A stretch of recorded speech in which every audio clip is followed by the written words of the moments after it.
భరద్వాజ్ గారు, తమిళ రాజకీయాల్లో త్రిష ప్రకంపనలు. ఎలక్షన్కి ముందు త్రిష గురించి మాట్లాడారు. ఎలక్షన్ అయిపోయి రిజల్ట్ వచ్చినాక త్రిష గారు వైరల్ అవుతున్నారు కంటెంట్. ఆవిడ మాట్లాడిన క్లిప్ చూసారా? 10 years 15 years బ్యాక్. అవును. అంటే ఒకటి ఆవిడని ఒక రకంగా రాజకీయాల్లోకి లాక్కొచ్చింది భారతీయ జనతా పార్టీ. భారతీయ జనతా పార్టీ తమిళనాడు అధ్యక్షుడు నాగేంద్రన్ మీడియా ముందుకు వచ్చి మాట్లాడిన సందర్భం ఏంటంటే, విజయ్ జనంలో కనిపించటం లేదు, ఆయన రేపు ఎన్నికల్లో ఏ ప్రభావం వేయబోతున్నారు అని ఒక ప్రశ్న వచ్చింది ఆయన ముందుకి. నాగేంద్రన్ దానికి సమాధానం ఇస్తూ, విజయ్ బయటకు రావాలంటే త్రిష వదలాలి కదా అన్నాడు. ఇది వైరల్ అయింది. అయిన సందర్భంగా ఆవిడ దాని మీద సీరియస్గా ఖండన పెట్టారు. సోషల్ మీడియాలో పోస్ట్ పెట్టారు. అలాగే ఆవిడ మాట్లాడింది. అలా ఎలా మాట్లాడేస్తారు మీరు, రోడ్డు మీద పర్సనల్ జీవితాలని రోడ్డు మీద ఎలా పెడతారు అని క్వశ్చన్ చేసి, నేను మీ పార్టీ నాయకత్వంతో కూడా మాట్లాడతాను, దీన్ని జాతీయ నాయకత్వంతో కూడా మాట్లాడటానికి నాకు ఏ ఇబ్బంది లేదు అని చెప్పింది ఆవిడ. చెప్పిన తర్వాత ఆ హడావిడి తగ్గింది. అప్పుడు మొదటిసారిగా ఆవిడ పొలిటికల్ ఏరియాలో అంటే ఆ ఏరియాలో ఆవిడ పేరు తరచూ దొరలటం అనేది మొదలైంది నాగేంద్రన్ మాట్లాడిన తర్వాత. ఇంకా తర్వాత ఆవిడ పెద్దగా ఇబ్బంది పడాలని అనుకోలేదు, ఓపెన్గానే మాట్లాడటం మొదలుపెట్టారు. ఇద్దరు కలిసి ఒక పెళ్ళికి వెళ్ళారు కదా, అటెండ్. అవును, విజువల్స్ బయటకు వచ్చి. అవును, ఓకే, వెళ్ళారు, ఇబ్బంది అనుకోలేదు. అలాగే ప్రతి సందర్భంలోనూ ఆవిడ విజయ్ గెలవబోతున్నాడు అనే మాట కూడా చెప్పింది. ఇలా అంటే నేను కోరుతున్నాను అని చెబుతూనే విషయం మాట్లాడింది ఆవిడ. ఇలా వాళ్ళు ఓపెన్గానే నడుస్తోంది విషయం అంతా అనుకుంటున్న టైంలో అతని వైఫ్కు సంబంధించినటువంటి ఒక వివాదం అది కోర్టులో నడుస్తోంది. ఆవిడ విదేశాల నుంచి ఇక్కడికి వచ్చి కేసు తేలే వరకు నేను ఇక్కడ ఉండాలి, ఇదే ఇంట్లో ఉండాలని అనుకుంటున్నాను అని చెప్పినప్పుడు అదొక వివాదం రేగింది. ఆ సందర్భంగా మళ్ళీ త్రిష పేర్లు దొర్లింది బయట. ఇలాంటి సందర్భాల్లోనే ఆవిడ పేరు నడుస్తూ వచ్చింది. ఇప్పుడు విజయ్ పొలిటికల్గా టీవీకే పార్టీ ఒక క్రియేట్ చేసినటువంటి ఒక హిస్టరీ క్రియేట్ చేసిన సందర్భంగా త్రిష రోల్ ఏంటి అనే ఒక చర్చ. దాంతోపాటు టీవీకే పార్టీ అంటే త్రిష విజయ్ పార్టీ.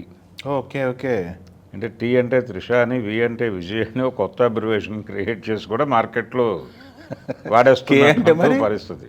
ఓకే, కే అంటే మరి ఇంకేదైనా అనుకోండి. ఓకే, ఇలా రకరకాలుగా ఎవరి క్రియేటివిటీ వాళ్ళు ప్రదర్శిస్తున్నారు. నేను కొన్ని చూశాను, కొన్ని పోస్టర్లు కూడా జయలలిత గారిని ప్లస్ త్రిషని ఇద్దరిని కంపేర్ చేస్తూ పోస్టర్లు కంపారిజన్. అంటే అక్కడ ఎంజీఆర్ గారికి అలాగే జయలలిత గారికి ఉన్నటువంటి ఒక బంధం, దాని గురించి దాన్ని ఇక్కడికి తీసుకొచ్చి విజయ్ త్రిషని పెట్టి కంపేర్ చేస్తూ వీళ్ళిద్దరూ చర్చ్ పార్క్ స్కూల్ స్టూడెంట్స్ అని.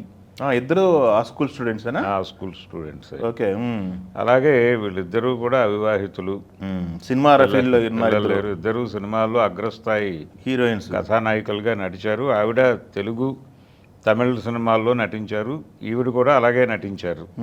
తెలుగులో దాదాపు అగ్ర హీరోలు అందరితోనూ నటించింది ఆవిడ. ఇప్పటికీ 2 సినిమాలు ఉన్నాయి. అవును, ఇలా చాలా కంపారిజన్స్ ఉన్నాయి, ఇద్దరికి పోలికలు ఉన్నాయి.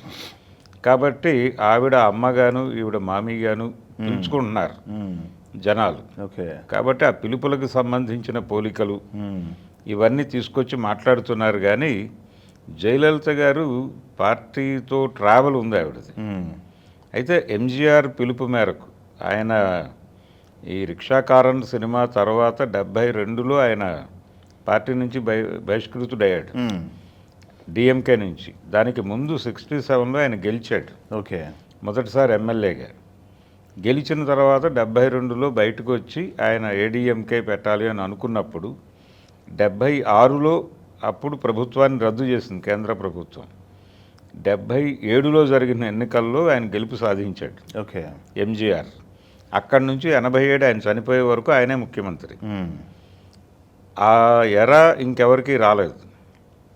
అంటే వరుసగా తర్వాత జరిగిన 2 ఎన్నికల్లోనూ ఆయన ప్రభావం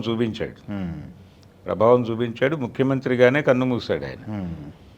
ఆ తర్వాత ఎవరు అనేది వచ్చినప్పుడు పార్టీ ప్రచార కార్యదర్శిగా ఈవిడ జీవితం మొదలైంది. ఆయన ఏడీఎంకే పెట్టిన తర్వాత పార్టీ ప్రచార బాధ్యతలను జయలలితకు అప్పచెప్పారు. అప్పచెప్పాడు. ఆవిడ ఆ పనిలో ఉండి ఆ ఎన్నికలు 77 ఎన్నికల సందర్భంగా పార్టీ ప్రచార వ్యూహం మొత్తం డిజైన్ చేసింది ఆవిడే. అక్కడి నుంచి ఆవిడ ప్రాధాన్యత పెరగటం మొదలైంది. తర్వాత కొంతకాలం ఆవిడని రాజ్యసభకు పంపించారు. రాజ్యసభకు పంపించిన సందర్భంగా ఇక్కడ పార్టీ ప్రచార కార్యదర్శి పదవి లత గారికి ఇచ్చారు. ఓకే, ఇచ్చారు. ఆ టైంలో అక్కడ వాళ్ళిద్దరి మధ్య ఏదో ఉందని, జయలలితకి ఎంజీఆర్కి మధ్య గ్యాప్ వచ్చేసిందని ఒక ప్రచారం. ఆ తర్వాత మళ్ళీ ఆవిడ 2-3 ఇయర్స్ తర్వాత ఢిల్లీ నుంచి తిరిగి వచ్చేసారు. తిరిగి వచ్చేసిన తర్వాత తిరిగి పార్టీలో యాక్టివ్ అయ్యారు. ఈ యాక్టివ్ అవుతున్న టైంలో ఆయన మరణం సంభవించినప్పుడు ఆ అంతిమయాత్ర సందర్భంగా ఒక పవర్ పాలిటిక్స్ జరిగినాయి. అంటే పార్టీలో జయలలిత గనక యాక్టివ్గా ఉంటే డెఫినెట్గా ఆవిడే పవర్ సెంటర్ అయిపోతుంది అని పవర్ కోసం అరులు చేస్తున్నటువంటి ఒక బ్యాచ్ ఉంది అక్కడ. వాళ్ళు ఆవిడ్ని తీవ్రంగా అవమానపరుస్తూ ఆయన పార్థివ దేహం వెళ్తున్నటువంటి ఆ వాహనం మీద నుంచి ఆవిడని నెట్టేశారు కిందకి. నెట్టేశారు, ఆవిడ పడిపోయింది కింద. అక్కడి నుంచి ఆవిడ అవమానాలను ఎదుర్కొంటూ నెమ్మదిగా ఎవరైతే ఆ రోజున తన మీద దాడి చేశారో వాళ్లతో పాదాభివందనం చేయించుకునే స్థాయికి వెళ్ళింది ఆవిడ. బయటకు ఒకటి మాట్లాడతారు, లోపల ఒకటి చేస్తారు. మనం బయట మాట్లాడింది విని వీళ్ళేదో అనుకుంటే ఆ తర్వాత వీళ్ళు ఇంకెక్కడో బిహేవ్ చేస్తున్నట్టు మనకు సమాచారం వస్తుంది. కనుక ఈ రాజకీయాలు మనకు పనికిరావు అని చెప్పి ఆవిడే స్ట్రైట్గా జయలలిత గారిని పిలిచి, పార్టీ మీరు చూసుకోండి, నేను ఇంటి వ్యవహారాలు నేను చూసుకుంటానన్న పద్ధతిలో ఆవిడ ఒక రాజీ ప్రతిపాదన చేసి వెళ్ళిపోయారు. ఇంకా తర్వాత జయలలిత గారిని కదిలించడం ఎవరి వల్ల కాలేదు. ఎందుకంటే ఆవిడే పగ్గాలు అప్పచెప్పేసి వెళ్ళిపోయారు కాబట్టి. అవును.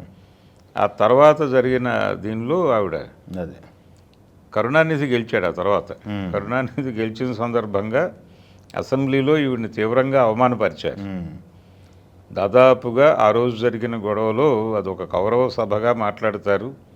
ఆవిడ చీరలాగిన సందర్భం కూడా నడిచింది. ఇవన్నీ పనిచేసి జనాల్లో సింపతితో ఆవిడ తర్వాత ఎన్నికల్లో గెలిచి సీఎం అయిపోయారు. అలా ఒక పొలిటికల్ జర్నీ ఉంది ఆవిడకి. అదేలేండి.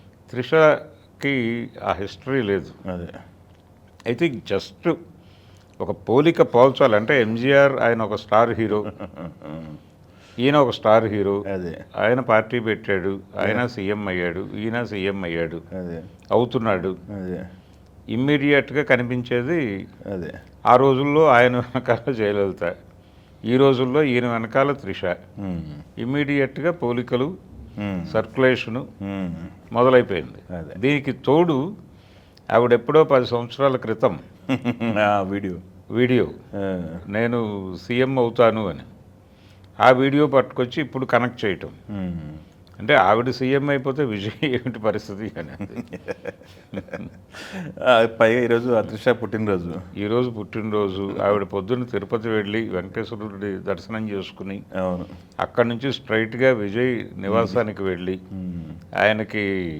ఆయన గ్రీట్ చేసి రావటం, ఇవన్నీ ఈ వ్యవహారాలన్నీ కూడా త్రిషతో లింక్ చేసి త్రిష సెంట్రిక్గా నడుపుతున్నారు. ఇంకొక స్పెక్యులేషన్ కూడా ఉంది. ఇప్పుడు విజయ్ 2 స్థానాల నుంచి పోటీ చేశాడు, 2 చోట్ల గెలిచాడు. ఈ 2 చోట్ల గెలిచిన సందర్భంగా పెరంబూర్ కానీ లేకపోతే తిరుచి కానీ ఏదో ఒకటి ఉంచుకుని ఒకటి వదిలేయాలి. తిరుచి వదిలేసి అక్కడి నుంచి త్రిషని పోటీ పెడతారు అనే ఒక స్పెక్యులేషన్ కూడా నడుస్తోంది మీడియాలో. మినిస్ట్రీ ఇస్తారు. ఇంకొకటి నడుస్తుంది. ఇప్పుడు డైవర్స్ సంబంధించిన గొడవ అయిపోయింది కాబట్టి పెళ్లి చేసుకుంటారు అని. పెళ్లి చేసుకోవడానికి సంబంధించి పెద్ద ఇబ్బంది లేదు, వాళ్ళు ఓపెన్గానే ఉన్నారు ఆ విషయంలో. కనుక ఏదైనా జరగచ్చు. ఓకే.